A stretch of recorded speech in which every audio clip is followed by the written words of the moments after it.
Bonjour madame, bonjour monsieur, je suis votre serviteur et ami, le pasteur Yvan Dalzon. Comme entretien, nous allons parler de la prophétie biblique. Une fois, vous avez certainement entendu parler de la sœur Roselyne Pierre. Cette prophétesse avait prédit l'effondrement de la ville de New York, de l'État de New York. Vous avez entendu parler du Brother Camping qui avait annoncé le Judgment Day. Les adventistes du 7e jour, comme les témoins de Jéhovah, se sont hasardés à donner une date où le Seigneur Jésus-Christ reviendrait sur terre. Toutes ces histoires se sont révélées des délires aux grandes dames de leurs supporters. Qu'est-ce que la prophétie biblique? Au premier abord, laissez-moi vous dire que le prophète, c'est celui qui, à un moment donné, entretient une relation avec Dieu, qui voit Dieu et à qui Dieu parle. Le premier personnage appelé de ce nom dans la Bible, c'est Abraham. Mais celui qui a institué le prophétisme, la longue tradition de prophétisme en Israël, c'est Moïse. Il a donné une charte pour l'exercice de cette fonction. Deutéronome 18, à partir des versets 15 jusqu'au verset 19, on peut lire ce qui se présente comme caractéristique du prophète, les attributions, les limites et les devoirs du prophète. Donc, je vous recommande chaleureusement cette lecture et comme ça, vous serez prévenus contre les faux prophètes qui circulent actuellement, soit dans la rue, soit dans les églises et à travers les réseaux sociaux. Il y a eu diverses catégories de prophètes en Israël, mais tous, on peut les considérer à l'aune de ce que fut Moïse, parce que Moïse est le prophète paradigmatique. Pour être prophète, premièrement, tous les prophètes ont conscience de leur vocation. À un moment de leur vie, Dieu leur apparaît. Ils voient Dieu. Ce fut le cas pour Moïse, lors de l'épisode du buisson ardent, tandis qu'il était sur la montagne de Madian, qu'il faisait paître le troupeau de son beau-père Jéthro. C'est le cas d'Ésaïe, qu'il a raconté, la vision qu'il a racontée en Ésaïe chapitre 6, où des séraphins volaient au-dessus du temple de l'Éternel, où il entendait des voix dans le ciel qui disaient « Saint, Saint est l'Éternel des armées ». Il a entendu Dieu lui dire « Qui enverrai-je et qui marchera pour nous ?»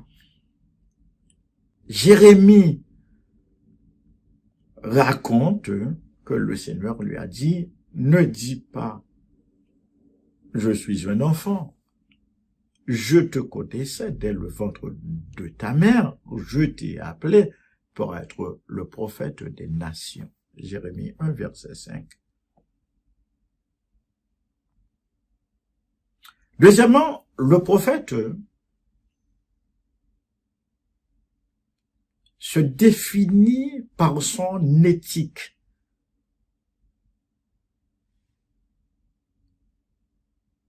C'est une personne à la morale élevée. On ne va pas surprendre un prophète dans les avatars quotidiens, dans la raquette. Le prophète ne se mêle pas à toutes les sauces. Souvent, il est un marginal, tel qu'Élie. Il est même perçu comme celui qui donne à ses contemporains mauvaise conscience. Et là, je reviens au troisième paradigme du prophète. C'est son radicalisme par rapport à la justice sociale. Oui, le prophète, il élève la voix pour condamner l'injustice, pour prendre parti en faveur des opprimés, des faibles. Il se met aux côtés des misérables. On comprend? Pourquoi Moïse a préféré s'identifier au peuple juif alors qu'il était préposé à régner sur un grand empire, à devenir pharaon dans toute l'Égypte.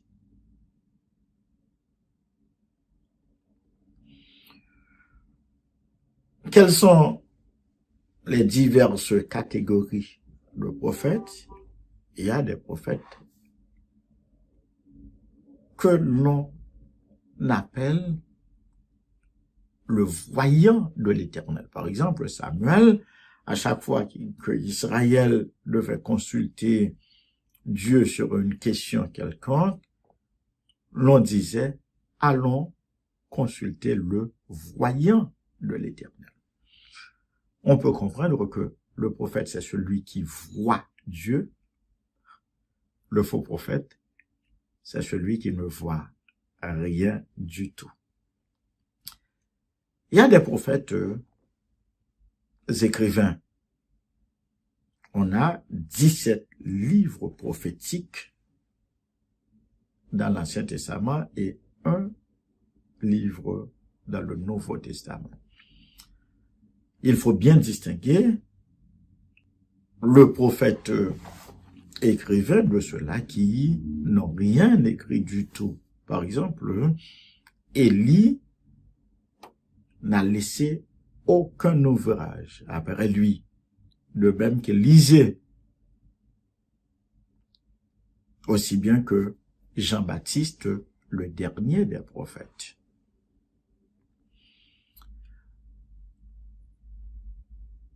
Dans le débat qui fait rage actuellement de savoir est-ce que la prophétie, est-ce qu'il existe encore des prophètes, laissez-moi vous dire que le prophète du type biblique, c'est celui qui a été capable de recevoir la révélation divine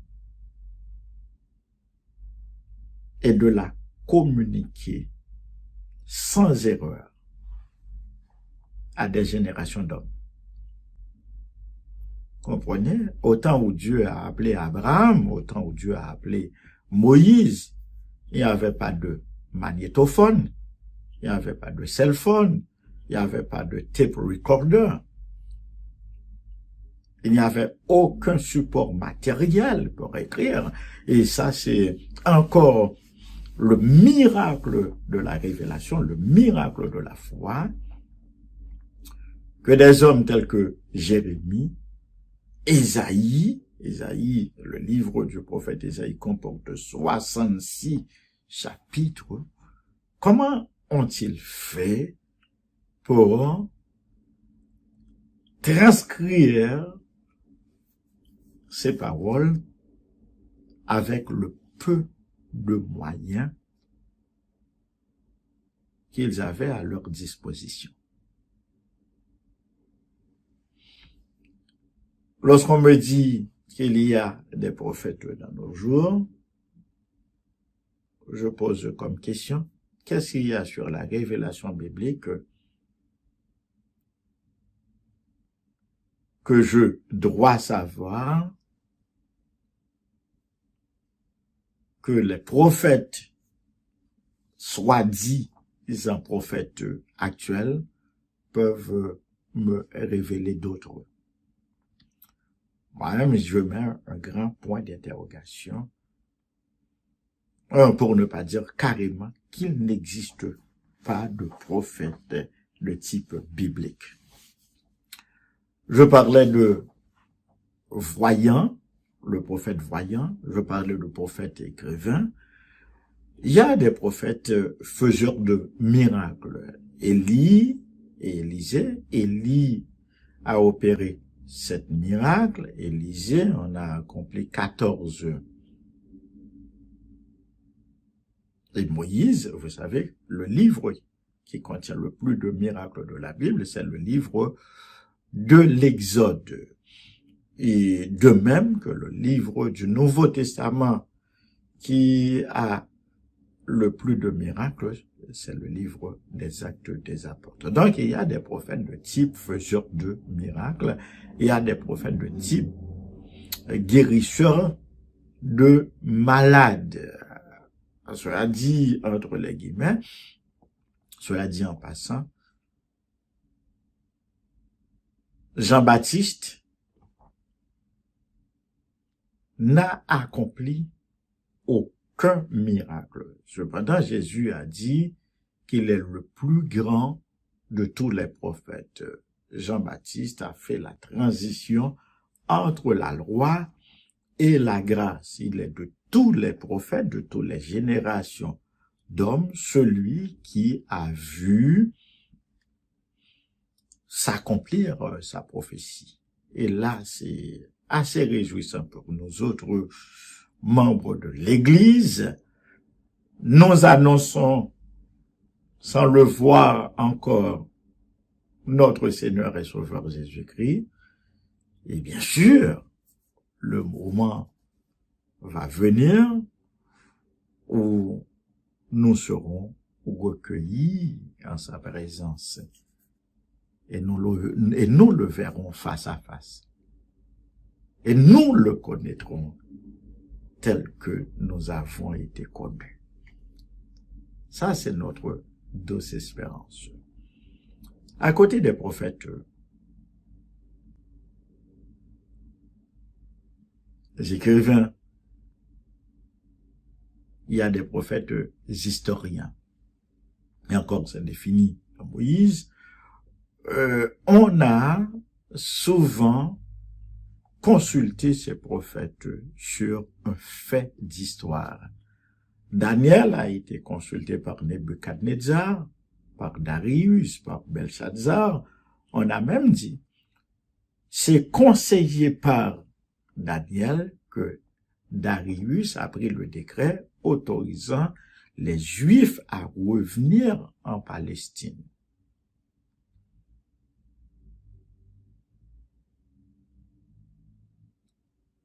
Ce fut aussi le cas où durant les périodes agitées de l'histoire d'Israël, les monarques, les rois, ont souvent demandé l'avis des prophètes. Dois-je combattre Madian? Dois-je combattre les Philistins ou pas? On se rappelle même dans le Nouveau Testament, Hérode, lorsque les mages sont allés pour adorer le Seigneur à Jérusalem, Hérode a appelé tous les sacrificateurs, tous les chefs religieux de l'époque, afin de savoir où devait naître le Christ. Donc je viens avec une autre catégorie de prophètes, à savoir le prophète de cour, le prophète qui est attaché au service du roi. Encore que le roi prenait en consultation comme conseiller. Laissez-moi vous dire par là que le ministère de la prophétie a pris toute son ampleur avec l'instauration de la royauté en Israël. En 1 Samuel chapitre 8, le verset 8, Israël a rejeté Dieu et a mis fin au temps des juges en disant « Donne-nous un roi comme toutes les nations en ont. » Dieu a acquiescé. Pourquoi? Parce que il sait que, premièrement, la religion doit être séparée de l'État. Il a voulu prévenir les déviations. Comprenez, madame? Comprenez, monsieur? Ce que cela représente comme danger, un roi qui bascule dans l'idolâtrie.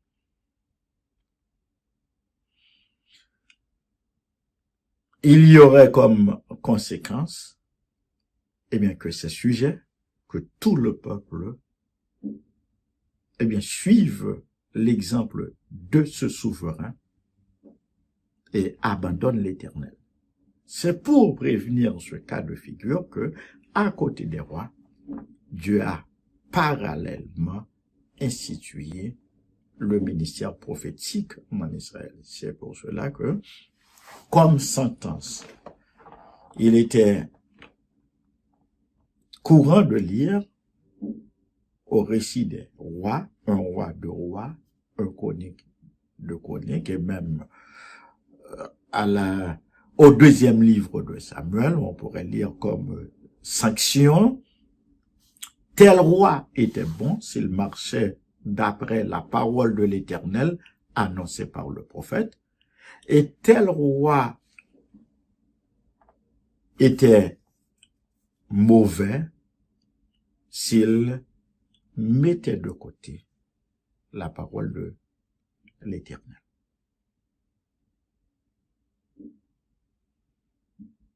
Je pense que ces informations vous sont intéressantes. Mais laissez-moi vous dire, c'est important de savoir que l'esprit de la prophétie, c'est l'esprit de Christ. C'est important que vous sachiez que le point culminant de la prophétie biblique est Christ. L'Ancien Testament annonce la venue de Jésus-Christ. Le Nouveau Testament prophétise le retour de Jésus-Christ. Et entre-temps, sachez que l'Église l'Ancien Testament n'a pas vu venir l'Église. Les prophètes n'ont pas annoncé l'Église. Pourquoi? Parce que l'Église est cachée par les deux sommets de la révélation, les deux pics de la révélation.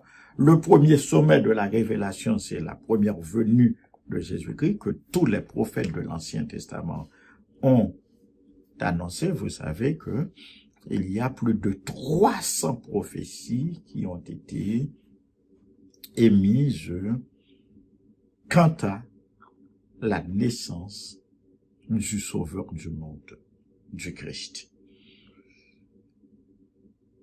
Donc l'Église se trouve entrelacée entre la première venue de Jésus, qui a eu lieu à Bethléem au temps du roi Hérode, et le retour de Jésus-Christ, qui vient enlever son Église, qui vient racheter Israël après la grande tribulation.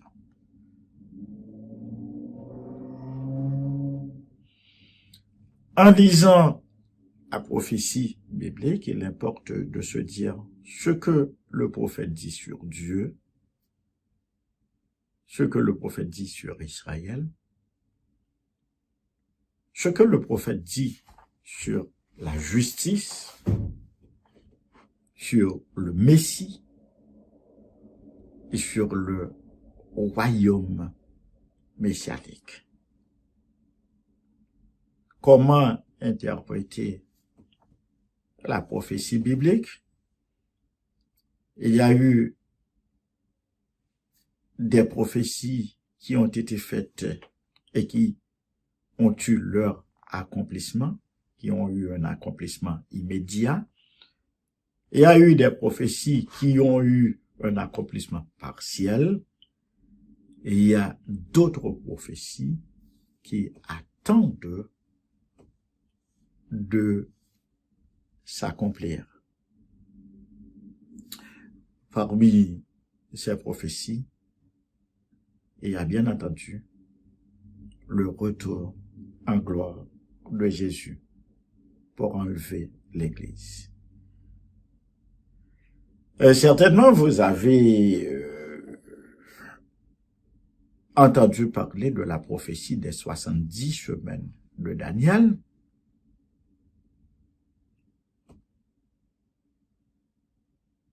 Qui contient le destin d'Israël, qui raconte le plan de Dieu, le plan de restauration pour Israël. Et dans l'Église, est-ce que l'Église, le ministère de prophétie, est-ce qu'il y a encore des prophètes dans l'Église? Éphésiens 4, verset 11 dit ceci: Dieu a donné à l'Église les uns comme apôtres, les autres comme prophètes, les autres comme évangélistes, les autres comme pasteurs et docteurs. Donc les 5 grands ministères dans l'Église. Parmi les 5 grands ministères, il y a bien entendu le ministère de prophétie. Cependant, avec la fin de l'âge apostolique, avec le dernier livre de la Bible, nous croyons que la révélation, l'Apocalypse, a mis fin à la prophétie biblique. Nous croyons que l'Église, maintenant, exerce le ministère de prophétie, selon ce que l'on peut lire à la première lettre de Paul, 1 Corinthiens, aux Corinthiens, le chapitre 14, le verset 3. Celui qui prophétise parle aux hommes, les console, les exhorte et les édifie. Donc chaque fois que je prêche, du haut d'une chaire, en plein air ou sur les médias, je parle aux hommes, je les console, je les exhorte, je les édifie. Donc l'Église fait pleinement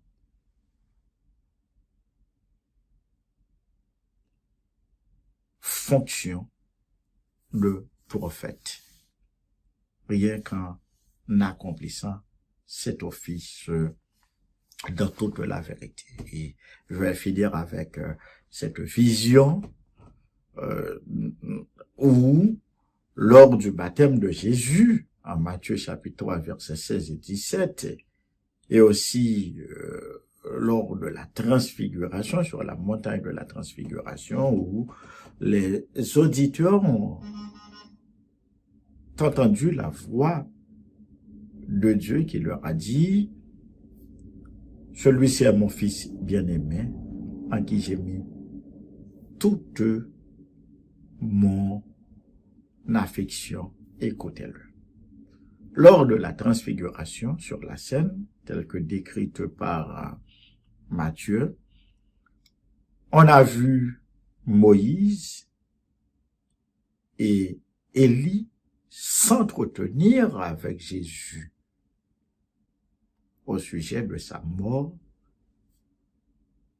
qui allait survenir à Jérusalem.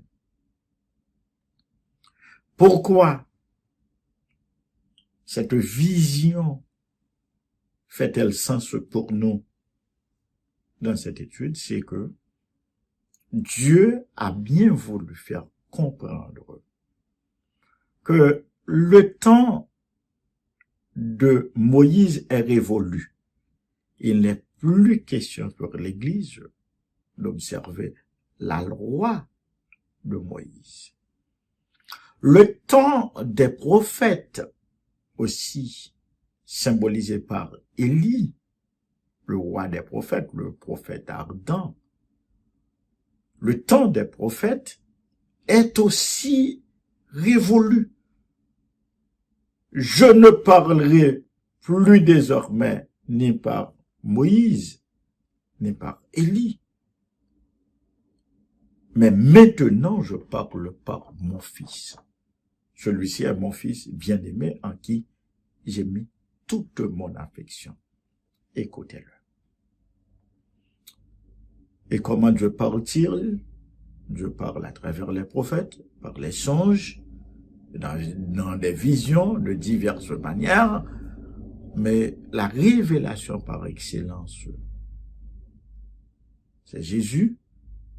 Et comment Jésus parle-t-il? Il parle à travers la Bible, à travers les récits des évangélistes, Matthieu, Marc, Luc, Jean, et à travers les lettres, à travers tout le Nouveau Testament et dans toute la Bible. Comment saura-t-on désormais si une prophétie est de Dieu, ou encore si je peux ajouter foi à une parole quelconque? Eh bien, faites comme les chrétiens le verraient, examinez les Écritures pour savoir si ce qu'on vous dit est vrai. Le temps de vous retrouver pour une prochaine vidéo. Laissez-moi vous dire de partager cette étude à d'autres personnes et faites-moi part de vos commentaires. Ils sont les bienvenus. C'était avec vous votre serviteur et ami, le pasteur Yvan Dalzon. Que le Seigneur vous bénisse.